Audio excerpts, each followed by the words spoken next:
अरिहंताड़ं नमो सिद्धाड़ं नमो आयरीयाड़ं उवज्झायाड़ं नमो लोये सवसाहु सिद्धं शुद्धं पड़मिय जिणिन्दवर्णेमि चन्दमकलङ्कं गुणरयणभूषणुदयं जीवस्य परुवणम्। 1008 श्री मूलनायक नेमिनाथ भगवान की, द्वासांग जिनवाणी माता की, आचार्य श्रेष्ठ आचार्य गुरुवर श्री 108 नेमीचंद सिद्धांत चक्रवर्ती महाराज की, आचार्य श्रेष्ठ आचार्य गुरुवर श्री 108 विद्यासागर जी महाराज की, आचार्य श्रेष्ठ आचार्य गुरुवर श्री 108 समय सागर जी महाराज की, तीर्थ चक्रवर्ती जगत पूज्य निर्यापक श्रमण मुनि पुंगव श्री सुधा सागर जी महाराज की, समस्त मुनि संघ की जय। चलिए, आज अपन को आहार मार्गणा प्रारंभ करना थी। कल संगी मार्गणा देखी थी। संगी मार्गणा में अपन ने दोनों तरह से परिभाषाएं देखी थी, एक अंतरंग परिभाषा और एक बहिरंग। अंतरंग परिभाषा में देखा था जहाँ पर जिन जीवों के नो इंद्रियावरण कर्म का क्षयोपशम होता है वो संगी जीव कहलाते हैं, और जिनके नो इंद्रियावरण कर्म का क्षयोपशम नहीं है वो असंगी जीव कहलाएंगे। बहिरंग परिभाषा में कैसे समझेंगे, तो जो जीव शिक्षा को ग्रहण कर सके, उपदेश ग्रहण कर सके, बातचीत कर सके, मन संबंधी सोच विचार क्रियाएं कर सके, नाम लेने पर आ जाता है, क्या करने योग्य है क्या करने योग्य नहीं है इसका विचार कर लेता है, क्या सच्चा है क्या झूठा है इसका विचार करता है, ये सारी बातें संगी जीव में पाई जाती हैं। असंगी जीव ऐसा कुछ भी नहीं कर सकता। फिर इसके बाद देखा था अपन ने कि संगी और असंगी जीवों की संख्या, तो जितने देव हैं, जितने नारकी हैं, जितने मनुष्य हैं, और पंच इंद्री जीवों में कुछ कुछ त्रियंश, कुछ क्या बहुतायत, बहुतायत तो संगी ही होते हैं। तो ऐसे जीव मिला करके, ये सब मिला करके संगी जीव कहलाते हैं, और बाकी एक इंद्री से लेकर के 4 इंद्री तक तो असंगी ही होते हैं। अब संख्या जब देखी जाएगी तो संख्या में अपन ने देखा था कि मनुष्य, नारकी और जो पंचेंद्री त्रियंच हैं इनकी संख्या बहुत थोड़ी सी होती है। सर्वाधिक यदि कोई है तो वो देव होते हैं, इसीलिए इन्होंने लिखा देवों से कुछ अधिक कर दें। यदि मान लो कि देवों की संख्या 1 करोड़, माना कि देवों की संख्या 1 करोड़ है, तो सारे संगी जीवों की संख्या 1 करोड़ 1,000, बस मतलब 1,000 और बढ़ा दो उसमें, उस 1,000 में ये सारे मनुष्य, त्रियंच और नारकी सब आ जाएंगी। मतलब कई गुना ज़्यादा देव हैं। हमने कल बताया था जितना आटा लेते हैं और नमक डालते हैं, बस उतनी मात्रा मान करके चलो। तो नारकी, मनुष्य और पंचेंद्री त्रियंच जो संगी पंचेंद्री हैं, इन सबको जोड़ो तो भी बहुत कम निकलेंगे, देव बहुत ज़्यादा हैं। इसीलिए इन्होंने लिखा था देवों से कुछ अधिक कर दें, तब जाकर के संगी जीवों का परिमाण है। और जितने संसारी जीव हैं उनमें से संगी जीवों की संख्या को घटा देंगे तो असंगी जीवों की संख्या निकल आएगी। अब देखें आहार मार्गणा। आहार मार्गणा क्या कहलाती है। इस आहार मार्गणा में भी 2 प्रकार के जीव पाए जाएंगे, एक आहारक और एक अनाहारक। ठीक है, तो जैसे अपन ने भव्य मार्गणा में भव्य अभव्य, संगी मार्गणा में संगी असंगी, ऐसे ही आहार मार्गणा में आहारक और अनाहारक, केवल 2 प्रकार के जीवों को समझना है। सबसे पहले अपन ये समझें कि आहारक क्या कहलाता है। आहारक का मतलब यहाँ वो आहारक शरीर नहीं है जो अपन लोग समझते हैं कि 5 शरीर होते हैं, औदारिक, वैक्रियक, आहारक, तेजस, कार्मण। उस आहारक शरीर में मस्तक से पुतला निकलता है, एक हाथ का सफ़ेद रंग का। इधर उस आहारक की कोई चर्चा नहीं है। यहाँ आहारक से क्या मतलब है, इसको अपन समझें। अपना ये जो शरीर है, जब किसी भी पर्याय में जन्म स्थान पर पहुँचता है तो पहुँचते ही अपने शरीर का निर्माण करता है। आत्मा तो पहुँच गई, जैसे यहाँ से मरण हुआ तो ये शरीर छूट गया, अब ये शरीर छूटा और अगले भव में जहाँ उसको जन्म लेना है वहाँ आत्मा पहुँचेगी। पहुँचते ही क्या करेगी? इस शरीर का निर्माण करना है। तो सबसे पहले वो वर्गणाओं को ग्रहण करती है, जिन ऐसी वर्गणाएं जिनसे ये शरीर बनेगा, जिनसे इंद्रियां बनेंगी, जिनसे बोलने की शक्ति आएगी, जिनसे सोचने की शक्ति आएगी। ये 6 पर्याप्तियां होती हैं, आहार, शरीर, इंद्रिय, श्वासोश्वास, भाषा और मन। तो इन 6 पर्याप्तियों के योग्य वर्गणाओं को ग्रहण करता है। बस उन वर्गणाओं का ग्रहण जिस जीव के शुरू हो गया वो आहारक है।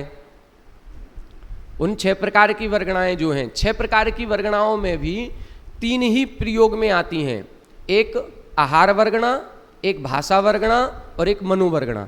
जो प्रारंभ की 4 पर्याप्ति हैं, आहार, शरीर, इंद्रिय और श्वासोश्वास, ये चारों पर्याप्तियां आहार वर्गणा से होती हैं। आहार वर्गणा में ही ये चारों पर्याप्तियां पूर्ण हो जाएंगी।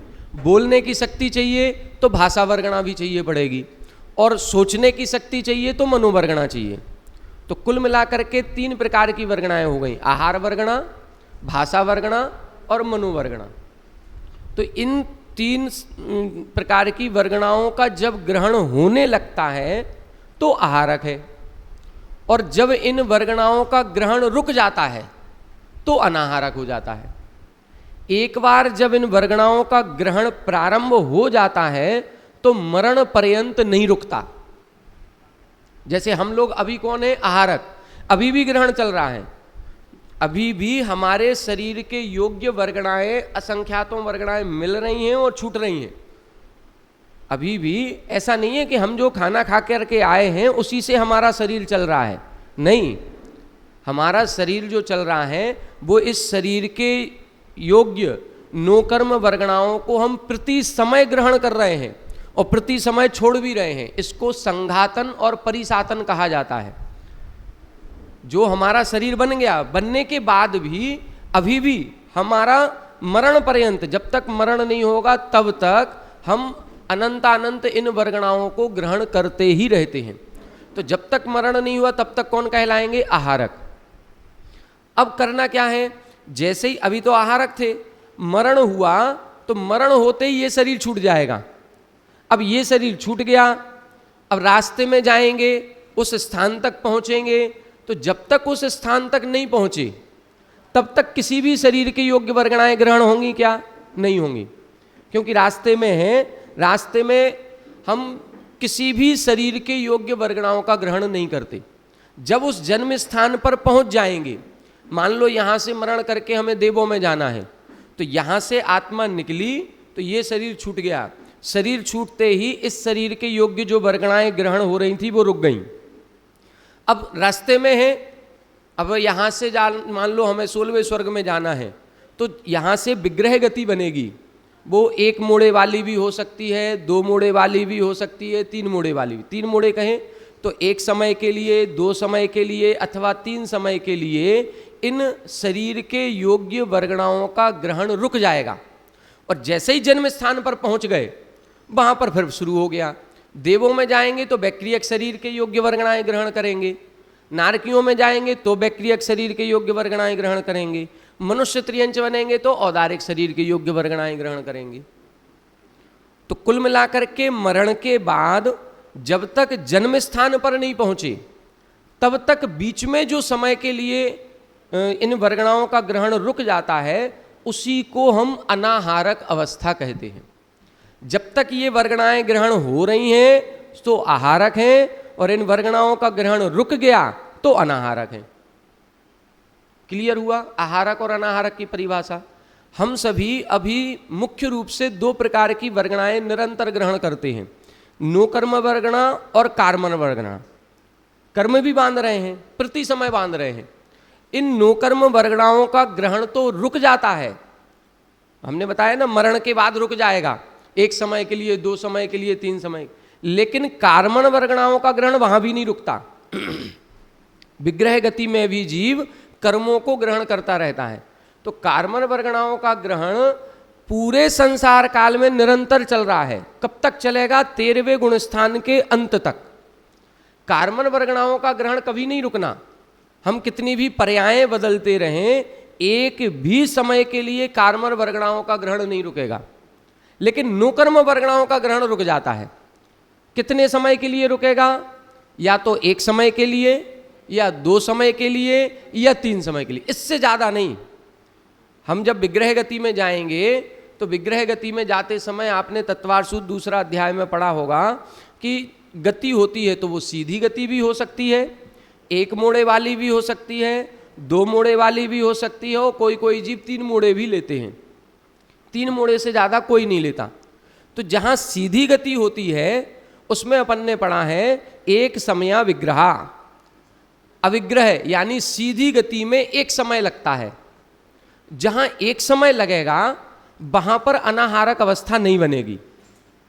जहाँ एक ही समय लग रहा है, मान लो हमने 18वें सेकंड में मरण किया, तो 18वें सेकंड तक तो यहाँ की वर्गणाएं ग्रहण हो रही थी, और एक समय लगा बिल्कुल सीधे ऊपर जा करके पहुंच गए, तो 19वें समय में वहाँ की वर्गणाएं ग्रहण हो रही हैं। अब यहाँ नहीं है, किताबें देख लें, आपस में शेयर कर लें।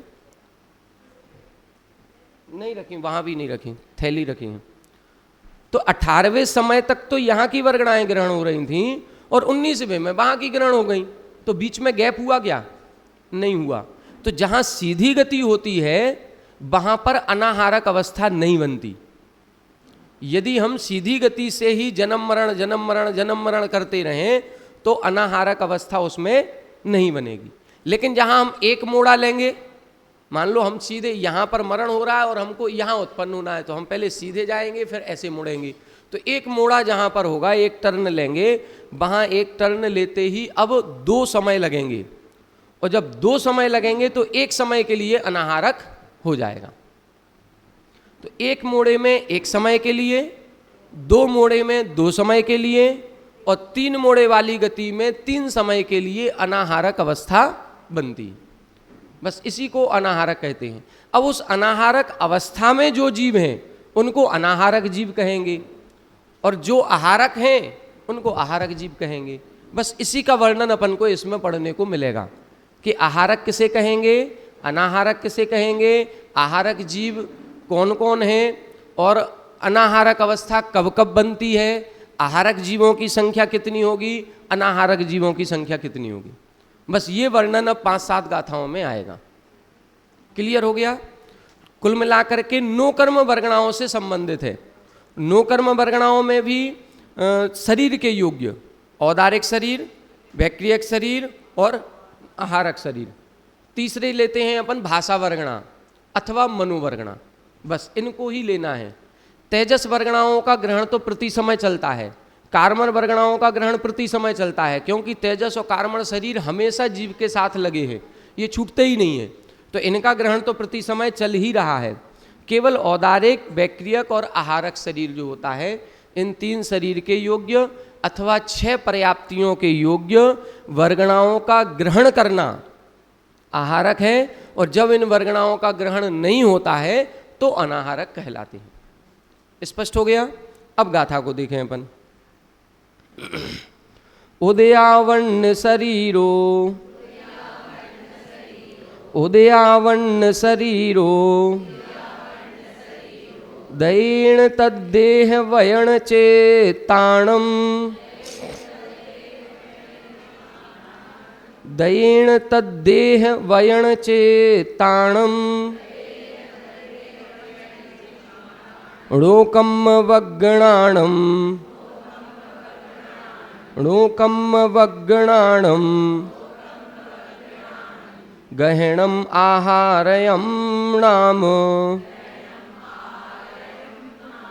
गहनम आहारयम नाम,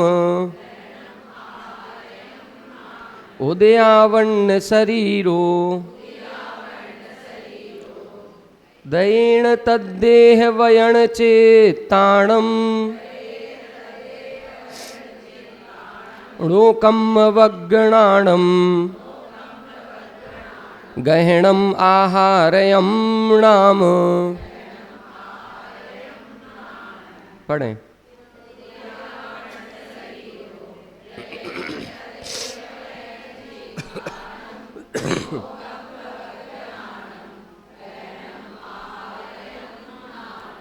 देखो स्पष्ट लिखा, ये जो वर्गणाएं का ग्रहण होता है ये किस कर्म के कारण से होता है?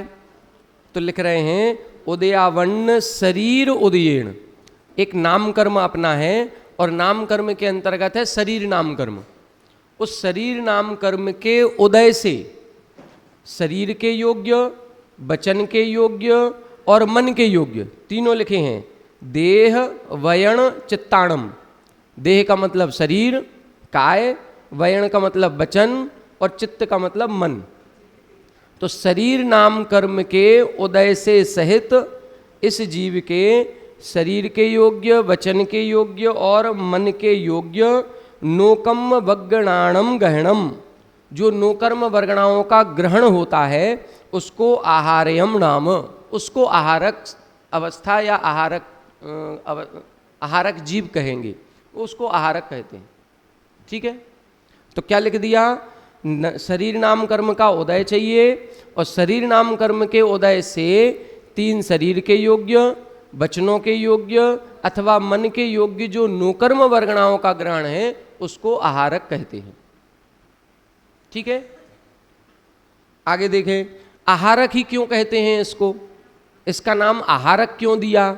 अब उसका अगली गाथा में अर्थ बता रहे हैं। आहरदि शरीराणम, आहरदि शरीराणम तिन्नम एयदर्वग्गणाओय,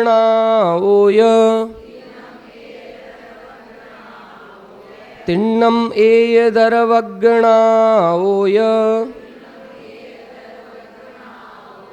भासमणाणं नियदम्, भासमणाणं नियदम् तम्हा आहारयो भणियो, तम्हा आहारयो भणियो आहरदि शरीराणम तिन्नम एयदर्वग्गणाओय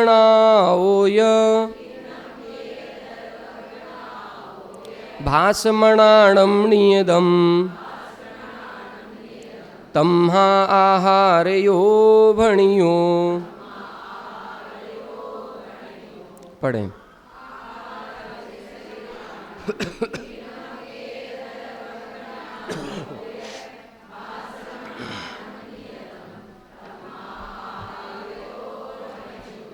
देखो इधर बता रहे हैं इस अवस्था को आहारक क्यों कहा और अनाहारक क्यों कहा।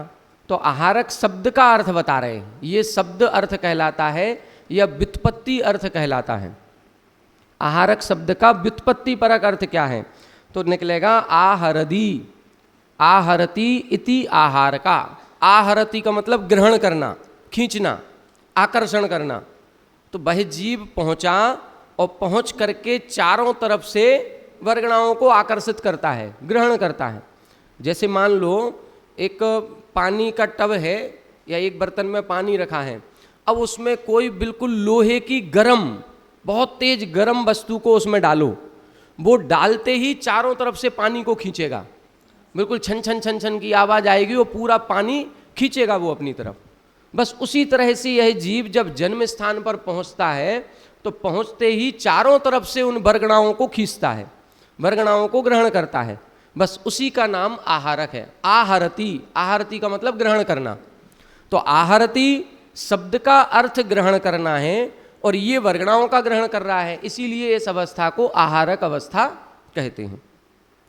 किन किन को ग्रहण कर रहा है? शरीराणम तिन्नम, 3 शरीर। 3 शरीर हैं कौन कौन से? औदारिक, वैक्रियक और आहारक। इन 3 शरीर में से एदर, किसी एक वर्गणा को, ऐसा कोई जीव नहीं है जो एक साथ तीनों शरीर की वर्गणाएं ग्रहण कर ले अथवा 2 शरीर की वर्गणाएं ग्रहण कर ले, नहीं, एक ही करेगा। जिस समय औदारिक शरीर की वर्गणाएं ग्रहण करेंगे हम वैक्रियक नहीं कर सकते, क्योंकि एक ही शरीर नाम कर्म का उदय होगा, या तो औदारिक शरीर नाम कर्म का उदय होगा या वैक्रियक शरीर नाम कर्म का उदय होगा या आहारक शरीर नाम कर्म का उदय होगा। जब औदारिक शरीर नाम कर्म का उदय होगा तो औदारिक वर्गणाओं को ग्रहण करेंगे, वैक्रियक शरीर नाम कर्म का उदय होगा तो वैक्रियक वर्गणाओं को ग्रहण करेंगे, और जब आहारक शरीर नाम कर्म का उदय आ जाता है तो आहारक वर्गणाओं को ग्रहण करते हैं। वो कब होगा? वो मुनिराजों के होगा, छठवें गुण स्थान में जब वो पुतला निकालेंगे तब होगा। वो सामान्य अवस्था में नहीं होगा, जन्म के समय नहीं होगा। जन्म के समय तो केवल दो, या तो औदारिक शरीर मिलना है या वैक्रियक शरीर मिलना है। देवनारकियों को वैक्रियक मिलता है, मनुष्य त्रियंचों को औदारिक मिलता है। इसके अलावा तो कोई गति है नहीं। तो जहां हम जिस गति में जाएंगे तद योग्य उस शरीर नाम कर्म का उदय हो जाता है, और उस शरीर नाम कर्म के उदय से उन वर्गणाओं का ग्रहण होता है। तो इधर क्या हुआ, क्या लिखा है स्पष्ट, आहरदि शरीराणम तिन्नम, 3 प्रकार के शरीरों में से एयदर वर्गणाओं, किसी एक वर्गणाओं का आहरदि ग्रहण करता है। तो 3 शरीर में से तो किसी एक वर्गणा का ग्रहण हो गया। और कौन सी वर्गणाओं का ग्रहण कर सकता है? भाषा वर्गणाओं का भी कर सकता है, और मणानम यानी मनोवर्गणा का भी कर सकता है। कर सकता है क्यों कह रहे हैं? क्योंकि ये कोई जरूरी नहीं है सब लोग करें। जो एक इंद्रिय जीव बनना है, यहाँ से हम पंचेंद्रिय हैं और मरण करके एक इंद्रियों में जाएंगे, तो एक इंद्रियों में जाएंगे तो जन्म स्थान पर पहुँचते ही जब हमारे एक इंद्रिय ही बनना है, और वचन कहाँ से शुरू होता है? 2 इंद्रियों से। तो फिर वो जीव जो एक इंद्रिय है वो केवल आहार वर्गणाओं को ग्रहण करेगा, भाषा को ग्रहण नहीं करेगा, मन को ग्रहण नहीं करेगा, उसके केवल एक ही वर्गणाएं ग्रहण हो। जिसको 2 इंद्रिय बनना है वो आहार वर्गणा भी ग्रहण करेगा और भाषा वर्गणा भी ग्रहण करेगा। सैनी पंचेंद्रिय जो बनेगा वो तीनों वर्गणाओं का ग्रहण करेगा। तो इन तीनों भी प्रकार की वर्गणाओं के ग्रहण करने से हम आहारक कहलाते हैं। जो एक इंद्रिय होगा वो केवल आहार वर्गणाओं को ग्रहण करेगा, 2 इंद्रिय से असैनी पंचेंद्रिय तक 2 प्रकार की वर्गणाएं ग्रहण होंगी, और सैनी पंचेंद्रिय जीव 3 प्रकार की वर्गणाएं ग्रहण करता है। स्पष्ट हो गया? तो वो आहारक कहलाता है। इसीलिए लिखा भास मणाणम नियदम तमहा आहार्यो भणयो, इसीलिए इसको आहारक कहते हैं। आहारक का मतलब आहरती, आहरती का मतलब ग्रहण करता है। यह जीव उस जन्म स्थान पर पहुंच करके चारों तरफ से अपने शरीर के योग्य वर्गणाओं को ग्रहण करता है, इसीलिए आहारक कहते हैं। अब देखें, आहारक और अनाहारक जीवों की स्थिति बता रहे हैं। कौन सी अवस्था में जीव आहारक है और कौन सी अवस्था में अनाहारक होता है। देखें, विग्गह गदिमावन्ना, विग्गह गदिमावन्ना, केवलिनो समुग्धदो अजोगीय, केवलिनो समुग्धदो अजोगीय, सिद्धाय अनाहारा, सिद्धाय अनाहारा, शेषा आहारया जीवा, शेषा आहारया जीवा, विग्गह गदिमावन्ना, केवलिनो समुग्धदो अजोगीय, सिद्धाय अनाहारा, शेषा आहारया जीवा। पढ़ें।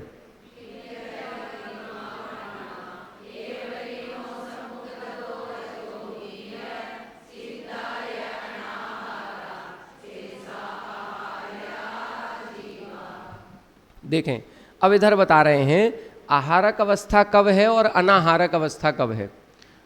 एक स्थिति तो अपन ने समझ ली कि जब जीव का मरण होता है और जन्म स्थान पर जाता है, तो जन्म स्थान पर पहुंचने के पूर्व उसकी अनाहारक अवस्था होती है।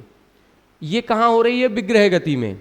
विग्रह गति यदि हमारी 1 मोड़ वाली है तो उसमें 1 समय के लिए, 2 मोड़ वाली है तो 2 समय के लिए, और 3 मोड़ वाली है तो 3 समय के लिए अनाहारक हो जाएंगे। और कौन सी स्थिति है जहाँ अनाहारक हो सकता है? हमने कहा अभी कि मरण से बाद जन्म तक एक स्थिति बन गई। अब जन्म से लेके मरण तक आहारक ही रहता है, लेकिन कुछ स्थितियों को छोड़ के। अब जन्म हमारा हो गया, जन्म से हमने इस शरीर के योग्य वर्गणाएं ग्रहण की, अब हम कंटिन्यू आहारक चल रहे हैं। जब तक मरण नहीं होगा तब तक आहारक है, अनाहारक नहीं होंगे। लेकिन दो स्थितियां ऐसी और हैं जिनमें अनाहारक हो सकते हैं। कब होंगे? या तो हम दीक्षा ले लें और दीक्षा लेकर के मुनि बन जाएं, और मुनि बन करके ऐसा पुण्य कर्म करें कि हमें आहारक रिद्धि हो जाए। अब जब हमें आहारक रिद्धि हो जाएगी और हम आहारक पुतला निकालेंगे, तो वो जो आहारक पुतला है वो पुतला नहीं है, वो आहारक शरीर है। और अब उस शरीर का निर्माण होगा। जैसे हमारी आत्मा ने इस औदारिक शरीर का निर्माण किया था तो औदारिक वर्गणाएं ग्रहण की थी, अब वो मुनिराज को आहारक पुतला निकालेंगे तो उस आहारक शरीर का निर्माण होगा। उस आहारक शरीर के निर्माण के समय भी जीव कुछ समय के लिए, अंतर्मुहूर्त के लिए अनाहारक हो जाएगा। अब वहाँ 1 समय 2 समय 3 समय नहीं लगेगा, क्योंकि कोई मोड़ा तो हो नहीं रहा है, यहीं के यहीं बनना है। तो जो मिश्र अवस्था होती है उसमें अनाहारक बन जाएगा। कितनी देर के लिए? अंतर्मुहूर्त। अब इसके लिए कोई समय नहीं कहा कितने समय के लिए, अंतर्मुहूर्त के लिए उस समय अनाहारक हो गया। दूसरी कंडीशन क्या बनेगी? आगे जा कर के हमने केवल ज्ञान प्राप्त कर लिया, और केवल ज्ञान प्राप्त करने के बाद अब हम केवल ज्ञानी होकर के बैठे हैं। अब हमारे 4 घातीय कर्म तो नष्ट हो चुके, केवल ज्ञान हो गया, लेकिन 4 अघातीय कर्म अभी भी बचे हैं। 4 अघातीय में कौन कौन बचा है? वेदनीय, नाम, गोत्र और आयु, ये 4 कर्म बचे हैं। हमने आपको बताया था कि जिन जीवों को उसी भाव से मोक्ष जाना है, केवल ज्ञान हो गया तो मोक्ष तो निश्चित होगा। अब जिन जीवों को उसी भाव से मोक्ष जाना है वो आयु कर्म को घटा नहीं सकते, उनको पूरी आयु भोगनी ही पड़ेगी। अब क्या हुआ? जब अंतिम अंतर्मुहूर्त बचता है, आयु का अंतिम अंतर्मुहूर्त बचा, तो आयु तो बची अंतर्मुहूर्त की, और शेष वेदनी कर्म है या नाम कर्म है, गोत्र कर्म है, इनकी स्थिति बहुत ज़्यादा है, इनकी स्थिति बहुत ज़्यादा है। हो सकता है वेदनी कर्म 1 सागर का बचा हो सकता है नाम कर्म 2 सागर का बचा हो, अंतः कोड़ा कोड़ी तक रहेगा। तो 1 सागर 2 सागर बहुत थोड़ी सी है, लेकिन आयु अंतर्मुहूर्त और वेदनी नाम गोत्र इनकी स्थिति बहुत ज़्यादा है, तो अंतर्मुहूर्त में कैसे नष्ट करेंगे? उधर कोई ध्यान वैसा करना नहीं, कोई पूजन पाठ करना नहीं, कोई और चीज़ ऐसी करनी नहीं जिससे कर्म निर्जरा हो जाए, क्या करेंगे? तो फिर वो केवली भगवान केवली समुद्घात करते हैं, और केवली समुद्घात में इस शरीर से जो आत्मा है उस आत्मा को तीनों लोकों में फैला देते हैं, और तीनों लोकों में फैलाते हैं तो वो कर्म जो हैं वो जल्दी जल्दी जल्दी जल्दी सारे के सारे झड़ जाते हैं। और झड़ते कितने हैं? जो उनकी 1 सागर की स्थिति थी वो घट करके आयु कर्म के बराबर अंतर्मुहूर्त रह जाती है। तो ये कब होता है केवली समुद्घात? ये केवली समुद्घात तब होता है जब आयु कर्म की स्थिति अंतर्मुहूर्त है और शेष कर्मों की स्थिति अंतर्मुहूर्त से ज़्यादा है। तो शेष कर्मों की स्थिति को अंतर्मुहूर्त करने के लिए केवली समुद्घात किया जाता है।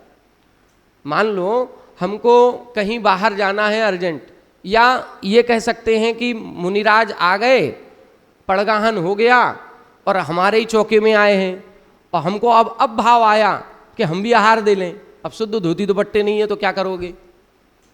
क्या करेंगे? तुरंत गीले किए। अब गीले करके जब तक आहार चलेगा तब तक तो वो सूख नहीं पाएंगे। हम उनको यदि ऐसे ही डाल देंगे सूखने के लिए, वो तो शाम तक सूखेंगे। तो हम क्या करेंगे? उसको फैला करके पूरा फैला दूं, जितना फैला सकते हैं उतना फैला देंगे, पूरा घड़ी खोल करके, एक भी फोल्ड नहीं रह जाए उसमें, पूरा फैला देंगे तो 10 मिनट में सूख जाएगा। और यदि हम फोल्ड करके डालेंगे तो 8 घंटे लगेंगे।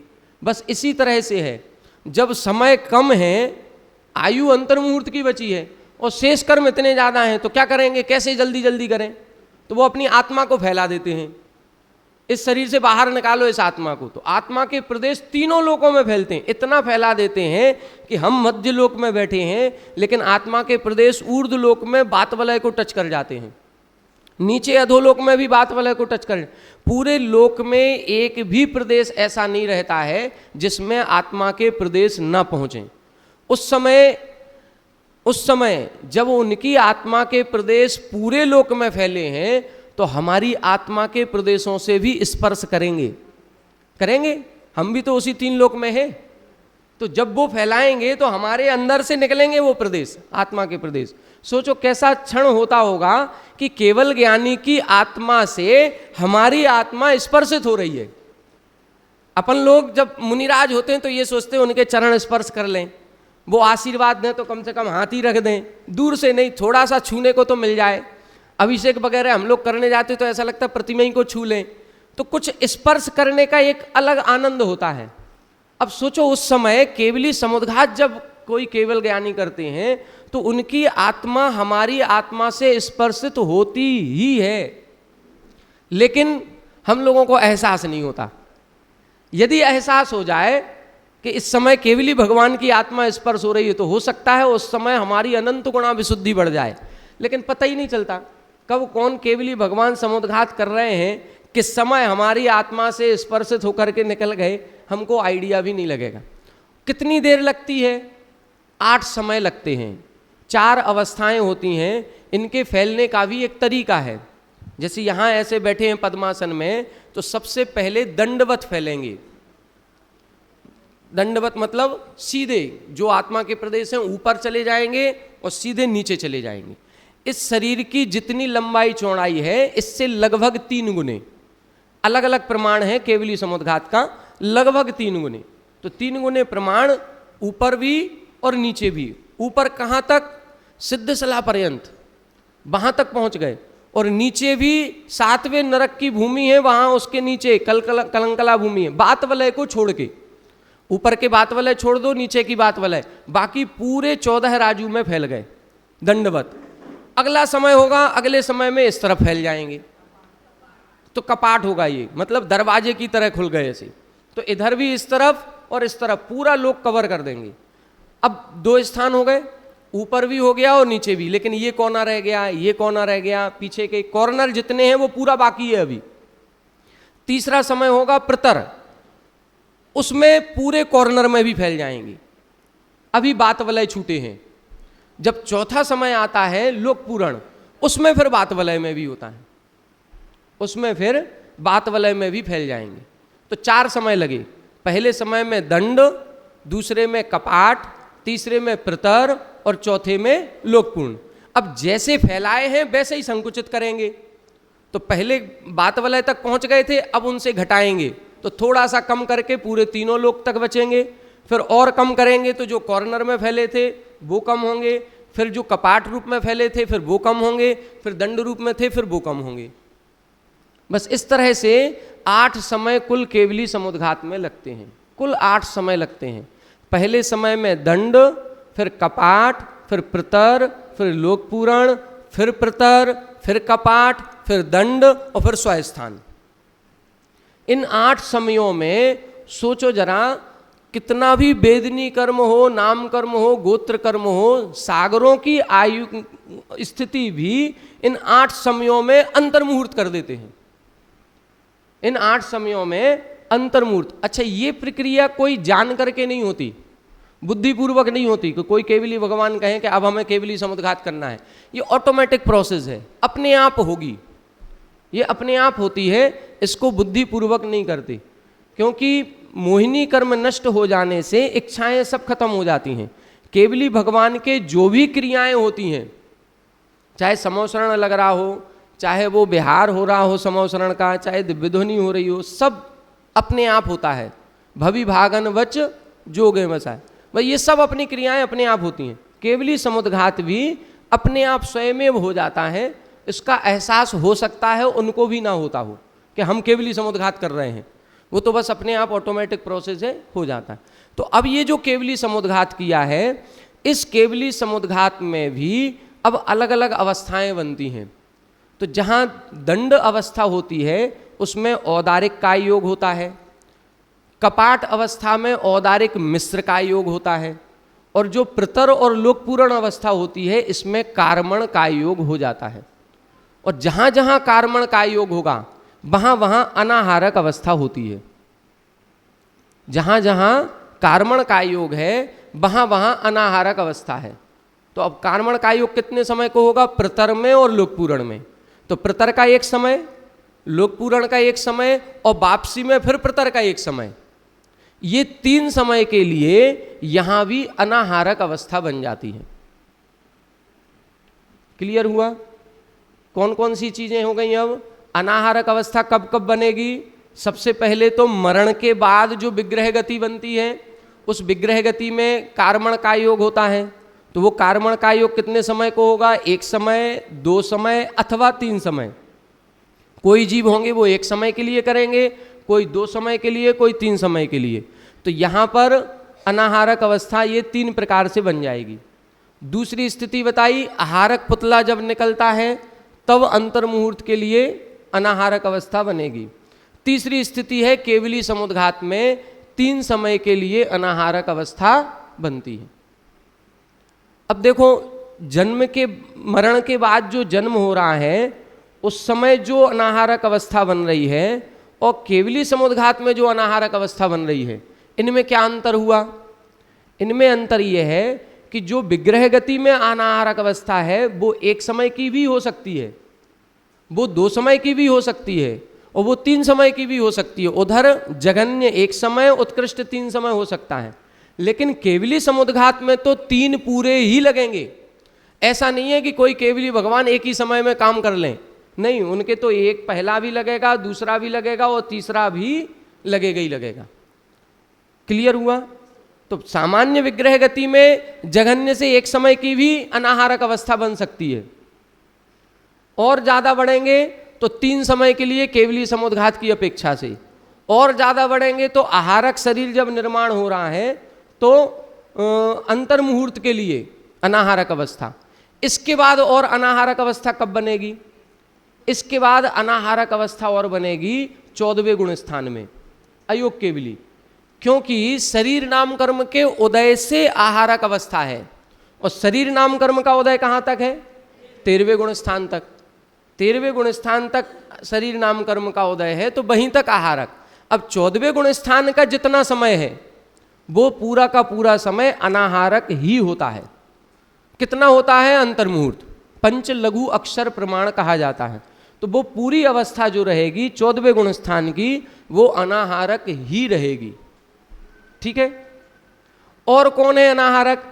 तो जितने सिद्ध परमेष्ठी हैं वो भी अनाहारक है, क्योंकि एक भी वर्गणाओं का ग्रहण नहीं कर रहे हैं। तो अनाहारक जीव कितने प्रकार के हो गए?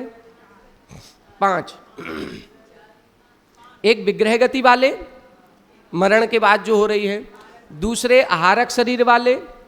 तीसरे केवली समुद्घात वाले। चौथे 14वें गुण स्थान वाले, और 5वें सिद्ध परमेष्ठी। ये 5 प्रकार के जीव अनाहारक होते हैं। इनके अलावा जितने जीव हैं सब आहारक हैं। अगली गाथा में यही लिखा है, विग्रह गति मावन्ना, जो विग्रह गति को प्राप्त हैं। तो विग्रह गति मरण के बाद होने वाली गति, वो जीव।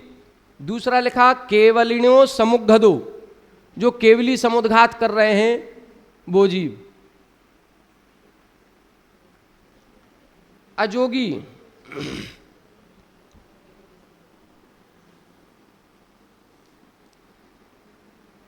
एक गड़बड़ हो रही है थोड़ी सी, आहारक शरीर वाली नहीं होना चाहिए, क्योंकि आहारक में उसमें कार्मण का योग नहीं बनता। हाँ, एक गलत हो गया, इसको सुधार लें। जो आहारक शरीर, आहारक पुतले का निर्माण होता है, वहाँ पर पहले औदारिक का योग है, फिर आहारक मिश्र का योग बनेगा और फिर आहारक का योग हो जाएगा। उसमें कार्मण का योग बीच में नहीं बनता, तो वहाँ अनाहारक अवस्था नहीं बनेगी। 4 ही अवस्थाएं हैं। गलत हो गया ये। हाँ, वो तो जाते ही हैं। वो तो अपन ने पढ़ा है ना, सर्वस्य, एक सूत्र पढ़ा दूसरे अध्याय में। तो सर्वस्य में यही है कि तेजस और कार्मण शरीर कभी नहीं छूटते, ये तो हमेशा जीव के पाए ही जाते हैं। सिद्धों के कुछ नहीं है, अब कोई शरीर नहीं है। सिद्धों के कोई शरीर नहीं है, तेजस शरीर भी नहीं। केवल वो संसारी जीवों की बात है कि संसारी जीव तेजस और कार्मण शरीर से सहित होते हैं, मुक्त जीव नहीं होते। मुक्त जीवों के तो कर्म नष्ट ही हो गए ना। हाँ, फिर से इसको सुधार कर लें, थोड़ा सा कंफ्यूजन हो गया। 4 अवस्थाएं ऐसी हैं जिनमें अनाहारक अवस्था बनेगी। एक विग्रह गति में, दूसरी केवली समुद्घात में, तीसरी अयोग केवली के, और चौथी सिद्ध परमेष्ठी के। आहारक शरीर वाली नहीं करना, वो उसमें आहारक मिश्र का योग बनेगा, कार्मण का योग नहीं बनता। मिश्र का योग कब बनता है इसको समझ लें थोड़ा सा। जैसे यहां से अभी अपना कौन सा का योग चल रहा है? औदारिक का योग, ठीक है। जैसे ही मरण हुआ तो ये शरीर छूट गया ना, तो इस शरीर के योग्य वर्गणाएं तो ग्रहण हो नहीं रही हैं, तो अब कौन सा का योग बन जाएगा? कार्मण का योग, विग्रह गतौ कर्म योगा।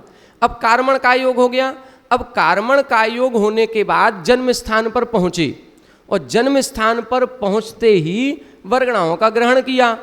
तो वर्गणाओं का ग्रहण करते ही अभी अब कार्मण का योग और वो जो औदारिक वर्गणाएं ग्रहण हो रही हैं, तो जब तक शरीर पर्याप्ति पूर्ण नहीं होती, जब तक शरीर बने ही नहीं, पर्याप्ति पूर्ण ही नहीं हुई, तब तक कार्मण और औदारिक इन दोनों की वर्गणाएं मिश्रित रूप से आएंगी।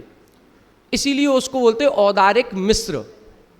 उस समय तक पहले आहार पर्याप्ति होगी, फिर शरीर पर्याप्ति होगी। तो जब तक शरीर पर्याप्ति पूर्ण नहीं हुई तब तक औदारिक मिश्र का योग, और शरीर पर्याप्ति पूर्ण होते ही फिर औदारिक का योग हो जाएगा। तो मिश्र का योग कब कब बनेगा? 3 अवस्थाओं में बनेगा। जब कोई मनुष्य त्रियंच बन रहा है, मान लो कोई देव मर करके मनुष्य त्रियंच आ रहा है, तो देव वहां से उसका शरीर छूटेगा, वो नीचे मनुष्य बनने आएगा, तो कौन सा शरीर बनाएगा? औदारिक। तो वो इधर आएगा तो रास्ते में तो कार्मण का योग होगा, इधर आ गया, गर्भ में पहुंचा, पहुंचते ही वर्गणाओं को ग्रहण करना शुरू किया, तो जो रास्ते में था वो कार्मण का योग, पहुंचते ही अंतर मुहूर्त तक, जब तक शरीर पर्याप्ति पूर्ण नहीं हुई तब तक औदारिक मिश्र, और शरीर पर्याप्ति पूर्ण होते ही औदारिक का योग शुरू हो जाएगा। अब हम मनुष्य त्रियंच मर करके यदि देवों में जा रहे हैं, तो देवों में जाएंगे तो रास्ते में कार्मण का योग, उस उपवास सैया पर पहुंचते ही वैक्रियक मिश्र का योग, और अंतर मुहूर्त जैसे ही शरीर पर्याप्ति पूर्ण होगी वैक्रियक का योग हो जाएगा। आहारक मिश्र का योग, जो मुनिराज जब पुतला बना रहे हैं तो उस पुतले के पहले औदारिक का योग था मुनिराजों का। अब उन्होंने सोचा कि हमें आहारक पुतला निकालना है, तो वो अब आहारक पुतले का जब निर्माण होगा तो उस समय ये औदारिक वर्गणाएं और वो आहारक वर्गणाएं मिश्रित रूप से आएंगी। तो प्रारंभ का अंतर मुहूर्त जब तक उसकी शरीर पर्याप्ति पूर्ण नहीं होगी उस समय आहारक मिश्र रहेगा, और फिर आहारक का योग हो जाएगा। तो ये 3 अवस्थाएं रहेंगी। नहीं, एक समय में एक ही योग होगा। जिस समय आहारक का योग हो रहा है उस समय औदारिक का योग नहीं है, फिर इस शरीर के योग्य वर्गणाएं ग्रहण नहीं होती हैं। जिस समय आहारक पुतला निकाला है उस समय केवल आहारक वर्गणाएं ही ग्रहण हो रही हैं, ये शरीर के योग्य वर्गणाएं ग्रहण नहीं होती। न इस शरीर से कोई आश्रय होता है, कुछ नहीं होगा। वो जो पुतला निकला है वो मान लो अंतर मुहूर्त के लिए गया, अंतर मुहूर्त से ज़्यादा नहीं होता, मान लो 2 मिनट के लिए गया, तो 2 मिनट के लिए वो आहारक पुतले के जैसे भाव हो रहे हैं उसके माध्यम से वैसा ही कर्माश्रय होगा। इस औदारिक शरीर से कुछ भी नहीं होगा, ये तो बस बैठा है, इससे कोई ना वर्गणाएं ग्रहण हो रही, ना कर्म ग्रहण हो रहा है, ना नो कर्म वर्गणाएं, कुछ भी ग्रहण नहीं होगा। इसका संबंध ही एक प्रकार से टूट गया। अब आहारक से संबंध जुड़ गया। जैसे ही वो पुतला लौट के आएगा और समा गया, अब तुरंत ये शरीर काम करने लगेगा, तो वो आहारक का योग खत्म हो जाएगा, औदारिक का योग प्रारंभ हो जाएगा। ठीक है, तो मिश्र का योग जहां होता है वहां तो मिश्र चलेगा, उस समय आहारक ही है। बस कार्मण का योग की अवस्था जहां जहां बनेगी वहां वहां अनाहारक है। तो कार्मण का योग विग्रह गति में भी होता है, कार्मण का योग केवली समुद्घात में भी हो जाता है। कार्मण का योग केवली समुद्घात में भी हो रहा है 3 समय के लिए, प्रतर में और लोकपूरण में, तो वहां पर भी अनाहारक अवस्था। विग्रह गति में यहाँ भी अनाहारक अवस्था। तो यहाँ 2 अवस्थाएं हो गई। 14वें गुण स्थान में शरीर नाम कर्म का उदय नहीं है, तो वहां पर अनाहारक अवस्था। और सिद्धों के तो किसी भी वर्गणाओं का ग्रहण नहीं है, तो वो भी अनाहारक। इसीलिए इधर 4 अवस्थाएं लिख दी। विग्रह गति मावन्ना, मतलब विग्रह गति को प्राप्त जीवों के, केवलिणो समुद्घदो, केवली समुद्घात वाले जीवों के, अजोगी 14वें गुण स्थानवर्ती जीवों के, और सिद्धा, और सिद्ध जीव जितने हैं ये अनाहार्या, ये अनाहारक हैं। शेषा आहार्या, शेष जीव आहारक कहलाते हैं। क्लियर हो गया? क्या केवली अयोग केवली कितना समय लगता है? केवली वो अयोग केवली के लिए अंतर मुहूर्त कहा है, और ज्यादा गहराई में जाएंगे तो पंच लघु अक्षर प्रमाण, पंच लघु अक्षर बोलते हैं जो अपन अ ई उ ऋ और लृ, ये 5 लघु अक्षर। स्वर 2 प्रकार के, ह्रस्व भी होते हैं और दीर्घ भी होते हैं, आ ई उ, तो अपन दोनों प्रकार के, ह्रस्व भी और दीर्घ भी।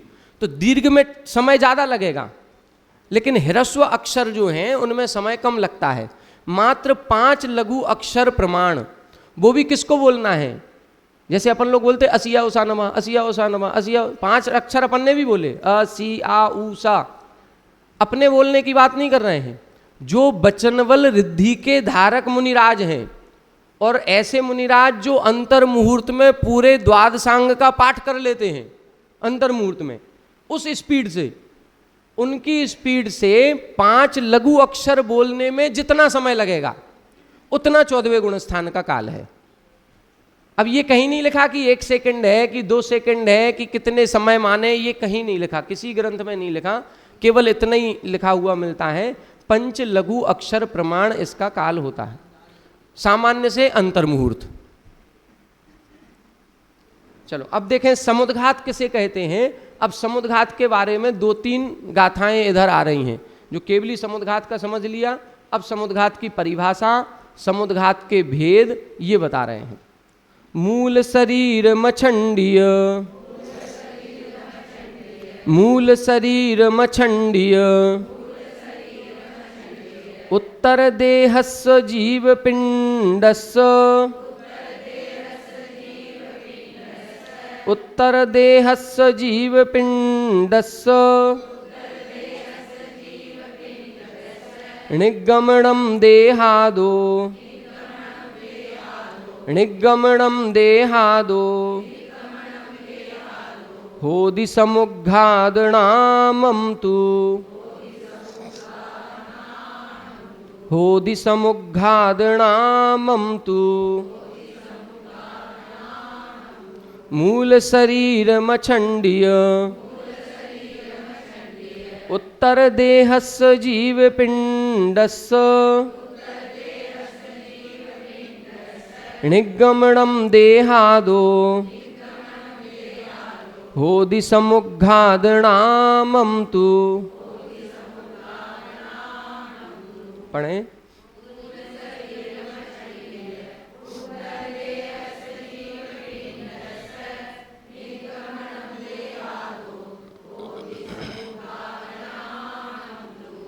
देखो इधर बता रहे हैं समुद्घात किसे कहते हैं। समुद्घात का केवल इतना सा अर्थ है कि इस मूल शरीर को छोड़े बिना हमारी आत्मा के प्रदेशों का बाहर निकलना। यदि इस शरीर को छोड़ दिया तो मरण हो जाएगा।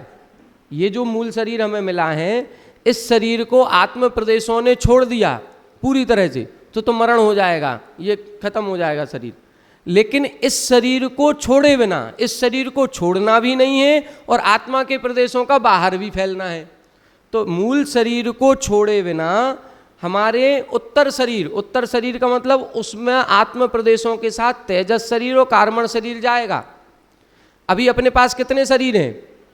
3। औदारिक शरीर भी है, तेजस शरीर भी है, कार्मण शरीर भी है, 3 शरीर हैं। लेकिन जब वो आत्मा के प्रदेश बाहर फैलेंगे तो ये औदारिक शरीर नहीं फैलेगा। आत्मा के प्रदेश बाहर फैलेंगे तो आत्मा के प्रदेशों के साथ तेजस शरीर और कार्मण शरीर ये भी बाहर फैलेंगे। तो इन आत्मा के प्रदेशों का बाहर निकलना, इसी को समुद्घात कहते हैं। ठीक है, देखो क्या लिखा, मूल शरीरम अछंडीय, मूल शरीर को छोड़े बिना, उत्तर देहस्य, उत्तर देह का मतलब बाकी जो बचे हुए 2 शरीर हैं उन शरीरों का, जीव पिंडस्य और आत्मा का, उन शरीरों का और आत्म प्रदेशों का, इनका निगमनम देहादो, शरीर से बाहर निकलना, ये क्या कहलाता है? समुद्घात नामम तु होदी, इसी को समुद्घात कहते हैं। कई सारी स्थितियां ऐसी होती हैं, अगली गाथा में 7 स्थितियां बताएंगे। जैसे अभी केवली समुद्घात हुआ, तो केवली भगवान का मूल शरीर जो था, उस शरीर को छोड़े बिना आत्मा के प्रदेश पूरे तीनों लोकों में फैल गए और वापस फिर संकुचित होकर के इसमें ही समाहित हो गए। तो उस समय जो आत्मा के प्रदेश फैले, उस समय उनका तेजस शरीर भी फैला है और कार्मण शरीर भी फैला है, वो तो आत्मा के साथ संबंधित है ही, तो ये पूरा फैलेगा और वापस आ गया। इसी को समुद्घात कहते हैं। अब ऐसे केवली समुद्घात के अलावा और कितने प्रकार के होते हैं? तो 7 प्रकार के होते हैं, अगली गाथा में बता रहे हैं। वेयण कसाय वे गुब्बियो, वेयण कसाय वे गोब, वेयण कसाय वे गोब, बियो य मरणंती ओ समो घादो, बियो य मरणंती ओ समो घादो, तेजाहारो छठो, तेजाहारो छठो, सत्तमो केवलीणम तु, सत्तमो केवलीणम तु, वेयण कसाय वेगो, बियो य मरणंती ओ समो घादो, तेजाहारो छठो, सत्तमो केवलीणम तु। पढ़ें।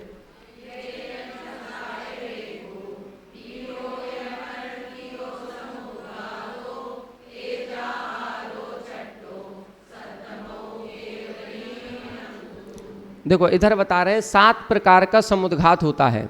बेयण यानी वेदना समुद्घात, कसाय समुद्घात, बेगुब्बीय बैक्रियक समुद्घात, मरणंतियो मारणांतिक समुद्घात, तेज यानी तेजस समुद्घात, आहारो आहारक समुद्घात और केवलीणम केवली समुद्घात। तो ऐसे 7 प्रकार का समुद्घात होता है। 7 प्रकार की स्थितियों में हमारी आत्मा के प्रदेश बाहर फैल जाते हैं। कभी कभी तीव्र वेदना होती है, तो तीव्र वेदना में भी जब बहुत व्यक्ति तड़प रहा है, ऐसा कहा जाता है, ग्रंथों में नहीं है, ऐसा कहा जाता है कि जो स्लॉटर हाउस हैं, कत्ल खाने हैं, वहाँ पर उन जानवरों को इतना तेज वेदना दी जाती है, हो सकता है कि बिल्कुल खौलता हुआ पानी ऊपर से डाल दिया। अब वो जो तेज वेदना होती है ना, उस समय उनके आत्मा के प्रदेश कुछ देर के लिए बाहर निकल जाएं। नारकियों को जब एकदम तीव्र वेदना होती होगी तो हो सकता है उनके भी आत्मा के प्रदेश बाहर निकल जाएं। तो ये जो होता है, अपने मनुष्यों में भी किसी को जब तीव्र वेदना दी जाती है तो उस तीव्र वेदना के समय हो सकता है। तो ये वेदना समुद्घात है। तीव्र कसाय के साथ भी होती है। एकदम बहुत तेज क्रोध आ रहा है और उस क्रोध में अपन लोग बोलते हैं ना, आपे से बाहर हो गया। आपे से बाहर का मतलब किसी की पकड़ में ही नहीं आ रहा। ये कई लोग समझा रहे हैं, कई बार ऐसा होता देखा होगा लड़ाई झगड़ों में कि 10 आदमी पकड़ के उसको पीछे खींच रहे हैं और वो मारने के लिए आगे भग रहा है। उसको बिल्कुल ऐसा लग रहा है कि हमें छोड़ दो, बस हम उसको आज छोड़ेंगे नहीं।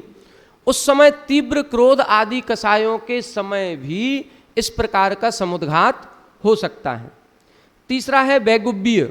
जितने देवता हैं या नारकी जीव हैं या भोग भूमिया जीव हैं, इन सबके बैक्रियक समुद्घात होता है। ये एक शरीर से अन्य शरीर बनाते हैं। तो एक शरीर से अन्य शरीर बना करके, कोई देवता है उसका मूल शरीर तो एक है, लेकिन उस देवता ने एक और शरीर बना करके नंदीश्वर भेज दिया, एक शरीर बना करके किसी तालाब समुद्र आदि में भेज दिया, एक शरीर से समोसरण में है, इतने शरीर बना लिए। ये सब क्या है? ये बैक्रियक समुद्घात कहलाएगा। इसी तरह नारकियों के भी हो सकता है, भोग भूमियों के भी बैक्रियक समुद्घात माना जाए। शरीर औदारिक है वो शरीर। चक्रवर्ती के भी माना जाएगा ना, शरीर तो फैल ही रहा है ना, अलग अलग रूप बना रहे हैं, लेकिन उनके शरीर औदारिक ही माना जाएगा। काययोग औदारिक ही माना जाएगा, क्योंकि औदारिक शरीर नाम कर्म का ही उदय है। उनके बैक्रियक शरीर नाम कर्म का उदय नहीं है। लेकिन जब शरीर अलग रूप से विस्तारित करेंगे तो उस समय विक्रिया हो रही है, वो मानी जाएगी व्यक्तिरेक समुद्घात।